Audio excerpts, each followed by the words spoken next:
Welcome back to Tabletop Assault. I'm Ross, and today I'm going to be looking at Chaos Space Marines, looking at their Index Army rules and giving you a bit of my first impressions.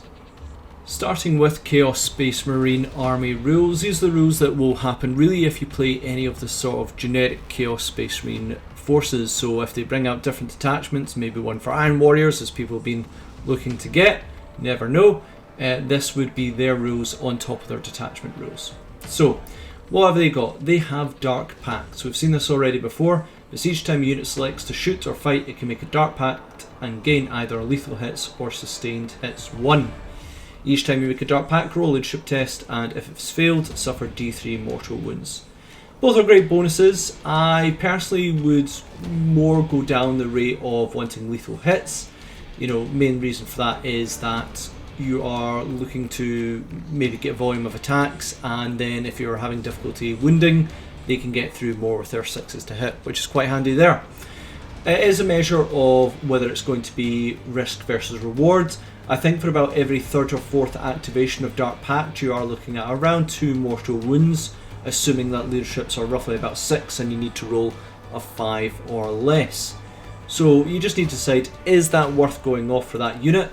And there'll be many opportunities where you will see them requiring that unit. So yeah, and there is bonuses to it, and the detachment certainly does have that as well.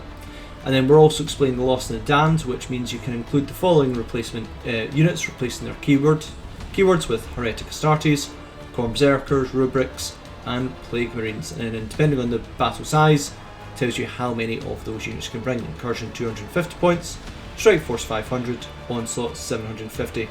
Thematic, because in many areas you do find these units sometimes appearing in, well, I'd say you'd find them more in the Black Legions, but I do like the idea that you are able to include them, and it is a very simple way of including them. So really good on that side. We then have our first detachment for the Chaos Space Marines, that is Slaves to Darkness, and what they use is Marks of Chaos, which is fantastic. For a while a lot of people were thinking that Marks of Chaos were just not utilised well in the game, and this certainly makes a lot more use of them. So each Heretic Astartes unit must select a listed keyword: Khorne, Tzeentch, Nurgle, Slaanesh or Chaos Undivided. Note, can't be epic heroes and does not already have one or more of the keywords already. Each time the unit makes Dark Pact, it gains an additional ability. So Khorne is Blood Fury. In the fight phase, if your unit gain lethal hits as part of Dark Pact, critical hits activate on unmodified rolls of 5+. I think that's really good because I think I really rate the lethal hits quite highly. Tzeentch Warpfire, in the shooting phase, if your unit gains lethal hits as part of Dark Pact, critical hits activate on unmodified rolls of 5+. Again, really working quite well. I like lethal hits, could work out well with Tzeentch. Nurgle, which is Spreading Sickness, in the shooting phase, if your unit gains sustained hits as part of Dark Pact, critical hits activation on unmodified rolls of 5+, they score. So this is the different from the lethal hits on the Tzeentch. This is the Nurgle doing the sustained hits. Slaanesh, which is Excessive Cruelty, in the fight phase, if your unit gains sustained hits 1 as part of Dark Pact, critical hits activate on unmodified rolls of 5+. And Chaos Undivided is Glory to Chaos. Models can reroll a hit roll of 1. Restrictions: Khorne keyword can't be on Psychers. A character and bodyguard unit must share at least one of these keywords. And it plays a lot into the way of the stratagems and enhancements will decide which keywords is best, but I also feel as a sort of whether a unit has high volume of attacks or high strength. If you've got high strength, you might be more inclined to go with sustained hits. If you've got volume of attacks, you might be wanting to look at lethal hits. Depends really how that unit is kitted out. On to Slaves to Darkness stratagems, we have Infernal Rites for 2 command points until the end of the phase. Worsen AP weapons targeted on the unit by 1. Same as other forces, but 2 command points. I really can't understand why. Maybe it's thematic that Chaos Space Marines wouldn't care about their survivability as much. Either way, it's maybe a little bit too expensive at 2 command points, that is a lot, but it would be handy for Death Star distraction units that your opponent is likely to remove. Said that before about that, but really at 2 command points, you need to think about the worth of it. Profane Zeal, which is 1 command point. Until the end of the phase, unit can reroll hit and wound rolls of 1. If Chaos Undivided, then you can reroll all hits and all wounds. That is insanely effective for such a low price of 1 command point. Heavy hitting units may want to be undivided to gain the full benefit of this, but even other keyword forces are still going to find great effects from that reroll 1s and reroll on hit and wound. I think you've got to think about a unit that is really, really hard hitting, that may have volume of attacks or something. Undivided might be the way to go there. Eternal Hatred at 1 command point. In the fight phase, when a model is destroyed, roll a d6, adding 1 if they are Khorne. On a 4+, that model can fight back if they have not fought this phase already. Does require you to commit before seeing the results, so might result in wasted command points. Again, does allow retribution if you feel a unit is likely to suffer a lot of damage and has the potential to cause damage back. Said this before about similar stratagem to this. I just feel that when it comes to a Khorne one, I actually prefer one that isn't result on you dying. I prefer one that's more of you being aggressive. I do see it being plenty of use though if you are in an unfavourable engagement and you want to really get some attacks back. 1 command point could allow it. Skin shift for 1 command point. In the command phase, 1 model in the unit regains 3 wounds. In addition, if it's Tzeentch, if the unit is below starting strength, return 1 model that was destroyed, though it can't be a character. 1 command point for 3 wounds is situational. I don't feel that's the most essential of stratagems, but certainly returning a model back, such as Obliterators, is going to be really, really good, because it will result in a lot of high point cost return there. That is going to be situational. I need to have a look at the units. Obliterators are the one that came to mind here. Maybe Possessed might work as well, to get a model back. But as a generic stratagem, 3 wounds back, I'm not entirely sure on that one. Then we have Unnatural Swiftness, which is 1 command point until the end of the turn. Unit can shoot and declare charges and turn it fell back. In addition, if your unit is Slaanesh, until the end of the turn, it can also shoot and declare charges in a turn in which it advanced. The base effect on this one, I think, is really, really good.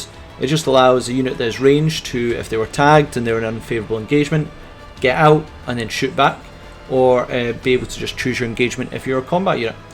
And then if it's Slaanesh, it's nice. I don't think that one's the biggest bonus when you're advancing. You know, if you're looking to advance and be able to shoot and charge, I think that one's okay. But really, you are looking at this one as the base stat. A stratagem, it is quite good. And finally, we have Dark Obstruction for 1 command point. Until the end of the phase, unit gains stealth. If that unit is Nurgle, it also can't be targeted by ranged attacks over 12 inches. Very good defensive buff at -1 to hit with stealth. However, if this activates on a unit that's Nurgle and it makes a non-viable target, does the opponent get to choose another target? I would argue that they would have to.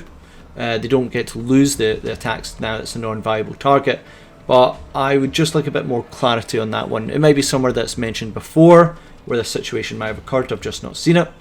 But I think in the past, when it has been a case of a unit has become not option for a target, your opponent does get to re-choose unless it says otherwise. But I'm thinking of different additions. Let me know on that one. Either way, as a base 1 command point, giving stealth, really, really good. And the other bonus one could be very, very effective as well. On to enhancements, and we have the Talisman of Burning Bloods, Khorne model only. Add 1 to attack and strength characteristics of melee weapons of the bearer. Each time the bearer makes a dark pact till the end of the phase, add d3 instead. This has potential to be absolutely fantastic. It's a further risk-reward aspect to Dark Pact, and I like it. It does mean that I would have personally preferred +2, essentially doubling it. But then again, you're going to get that really, really good time where you're getting +3 to your strength and your attacks, and then you're getting an absolute monster of a unit. So I really like this one. I think it's good. I'm not usually a fan of risk and reward stuff, which random amounts, but for some reason this one really does draw me in. I have Tzeentch, which is Tzeentch model only. Each time the bearer makes Dark Pact, take a leadership test for the bearer. If passed, gain a command point. Simple way to get a command point reused if you're not really taking a Baron. I think he's quite good on farming command points well. Seems like almost an auto take otherwise. You know, just put it on a cheap character and they're designed basically just to Dark Pact and gain you command points. Orb of Unlife, which is Nurgle models only. At the end of the fight phase, roll a d6 for every enemy unit within 6 inches, adding 1 to the result if the bearer made a Dark Pact this phase. On a 4+, enemy units suffer d3 mortal wounds. There is potential in this ability, however now that characters are part of units, I don't think you're going to see as multiple small units where having these sort of target units in an area have as much effect. So it can be okay, but I just don't know really there. It depends on where the meta goes in terms of, are we going to see multiple small units all crowding around? Maybe, but I'm not seeing that being the case at the moment, so I'm not really rating this one highly, but I've got to see mainly get a bit more games under my belt first and the community and see what we think. Then we have Intoxicating Elixir, which is Slaanesh mod only. Bearer gains 5+ feel no pain. Each time model shoots or fights and the bearer made a Dark Pact, Select an enemy unit hit by those attacks and the unit must take a battleshot test. 5 up, Feel No Pain is great. Extra survivability, 33% of the damage you suffer is going to be ignored, so really good there. If you want the second effect, I think a ranged unit. I don't know if there's many ranged characters for Chaos, not that come to mind, but they can essentially try and force battleshot tests on units when they attack them. I would more take this for the 5 up Feel No Pain rather than its secondary ability. It's good. 5 up Feel No Pain is nothing to look down on. It's been a staple of Intoxicating Elixir. So yeah, I do think that is quite good. And finally we have the Liber Hereticus, which is undivided model only. Each time model makes a Dark Pact, that unit gains both lethal hits and sustained hits. Now very simple in here, but it does note that unit, which if the leaders do become part of the units, then that does apply to them as well, giving you the combination of both lethal hits and sustained hits. And that is a great combination. You've got your auto wounding ones, and then you've got your ones that just count as an extra hit. Essentially, every time you throw a 6, you get auto wound, and you still keep the attack dice going. That is really cool. Put that along with the stratagem that allows the reroll hits and reroll wounds if they are undivided, and you've got an absolutely deadly monster unit right there.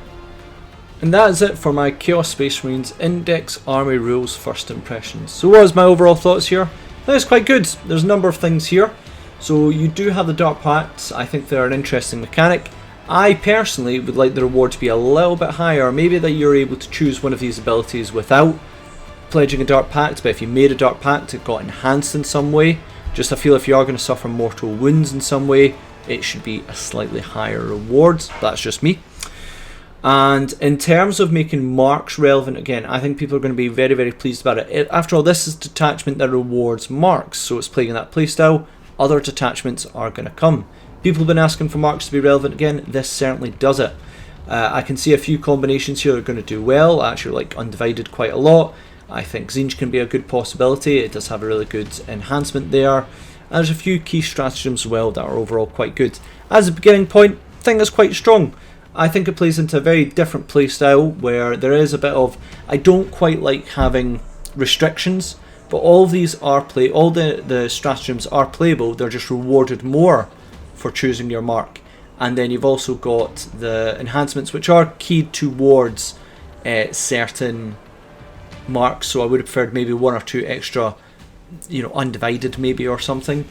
And that would have been quite nice, or I don't know on that side, but simply put, they are a bit more restrictive on that side. But you can spread out your marks here. That's really what this detachment is about. So if you are into your playstyle of having marks, fantastic.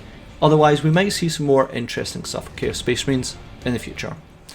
So thanks again for listening. Please comment, share, like and subscribe. Very interested to see what people say about Chaos Space Marines. I'm a huge fan of them myself. And we'll see you on our Tabletop Assault Battle Reports.